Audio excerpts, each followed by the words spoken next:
The sun filtered through the tall windows of the mansion, casting golden rays across the polished wooden floor. The house stood like a quiet palace on the hill, owned by one of the city's most mysterious millionaires, Mr. Gregory Hartman.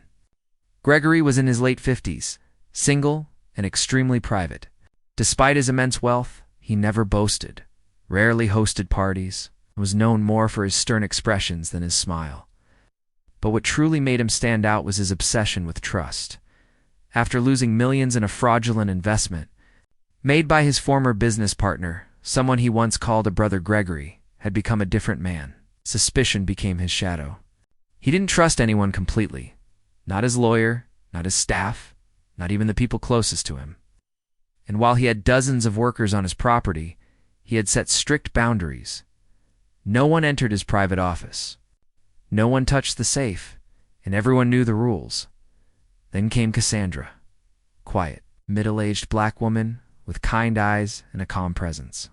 She had applied for the housekeeping job through an agency, and though her resume was modest, Gregory hired her almost instantly. Something about her honesty during the interview, how she spoke about losing her husband young, raising 3 kids alone, and cleaning houses for 20 years, felt genuine to him. But Gregory's old wounds didn't heal easily. He liked her, but he didn't trust her. Not yet. For 3 months, Cassandra cleaned the mansion top to bottom floors. Chandeliers, windows, shelves, everything except his private office. Gregory always made sure it was locked. One day, however, he sat at his desk, staring at the steel door of his safe. An idea crossed his mind to test. A small part of him wanted to believe that good people still existed, people who wouldn't take advantage of an opportunity, even when temptation was just a few inches away. He leaned back in his chair and made a decision. The next morning, Cassandra arrived as usual, carrying her cleaning supplies and humming softly to herself. Gregory greeted her briefly, then walked out the front door without much explanation. Before leaving, however, he'd done something he'd never done before. He left the door to his private office slightly open. Inside, the massive safe stood wide open, its heavy metal door ajar, revealing bundles of cash, glittering watches, and papers worth millions. Gregory had turned off the security cameras for that room and told no one. He parked his car down the street, where he could still keep an eye on the house from a distance. Cassandra, unaware of his plan, started her cleaning rounds like any other day. She dusted the sitting room, polished the silverware in the dining room, and vacuumed the long hallway carpet. Then, as she walked past the corridor leading to the private office, something unusual caught her eye. The office door, always closed, was open. She paused. Her first instinct was to turn away. It wasn't her place. But curiosity tugged at her. She stepped closer, cautiously, peeked inside. The sight made her heart skip a beat. Stacks of $100 bills sat on the bottom shelf of the safe. Expensive jewelry glimmered under the room's dim light. An open leather folder rested on the desk, and it looked important contracts, maybe. She could smell the faint metallic scent of coins and vault air. She stood still for nearly a minute. Cassandra said nothing. She simply looked at the open safe, her eyes soft, not greedy. Then she turned her eyes to the desk. A pen had rolled onto the floor.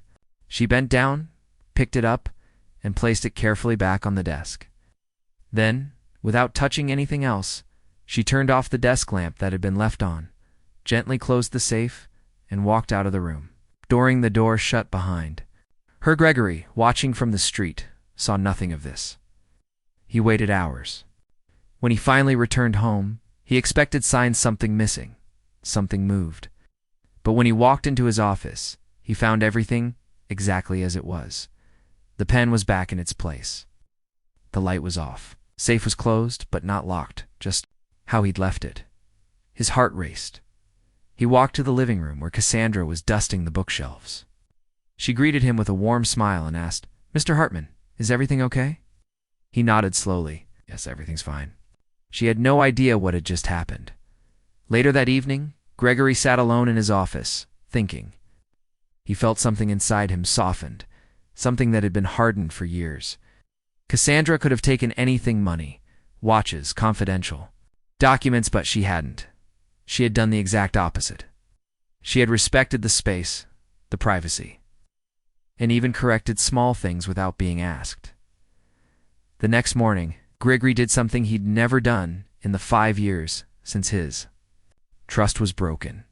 He invited someone to sit across from him in his office. "Cassandra," he said, "I need to tell you something." She looked nervous. "Yes, sir. I left that safe open on purpose yesterday." She blinked, confused. "Sir?" "I wanted to see if you'd be tempted." Cassandra's face didn't show anger or offense, just quiet understanding. "I know how that sounds," Gregory continued. "It's not fair, but I've been burned before, badly. And I guess I wanted to know if there was anyone left in this world I could truly trust." She looked at him, her voice calm and honest. "Mr. Hartman, I didn't come here to steal from you. I came here to earn a living honestly. I've raised 3 kids doing this work. Every dollar I've earned came from sweat, not stealing. If I wanted a shortcut, I would have taken one years ago." Gregory looked down, ashamed. "I believe you now." That day, something changed between them. Gregory gave her a raise. Yes. But more than that, he offered her something he'd given no one in years, his full trust.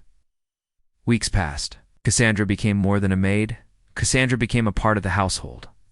Gregory began asking her advice on small things. When he had headaches, she made him herbal teas her grandmother had taught her. When the pressure of business grew too heavy, she offered quiet comfort, sometimes just by listening. One day, Gregory brought out a photo of his late father, something he hadn't done in years. He placed it on the table and told Cassandra's stories about how the man had built his first company from nothing. Cassandra smiled and said softly, "Sounds like he was a good man. He was honest to the core. He always said the greatest wealth wasn't money, it was character." Gregory paused and looked at her. "You remind me of him, you know." Cassandra chuckled. "I don't know about that." But Gregory was serious. In her quiet dignity, in her strength, in her unwillingness to take what wasn't hers, he saw a reflection of the kind of people his father used to call real gold. Months later, during a gathering with some old business friends, someone made a rude comment after learning that his maid was now helping him manage the house accounts. "You're letting her near your finances?" One man laughed. Gregory responded, "Without hesitation, I'd trust Cassandra with every dollar I have." And I wouldn't say that about most of the people in this room. The silence that followed was heavy, but Gregory didn't care. He knew now that trust wasn't about color, class, or resumes. It was about truth. And Cassandra had passed the hardest test he could ever design, not with clever words, but with quiet integrity. Years later, when Gregory grew older and began handing over responsibilities, he gave Cassandra more than just money he gave her. Part ownership in the small foundation he started to support underprivileged families. He named her one of the trustees, alongside his lawyer. I said, she had taught him the most important lesson of his life, that real loyalty isn't bought. It's earned, and it can be found in the most unexpected places.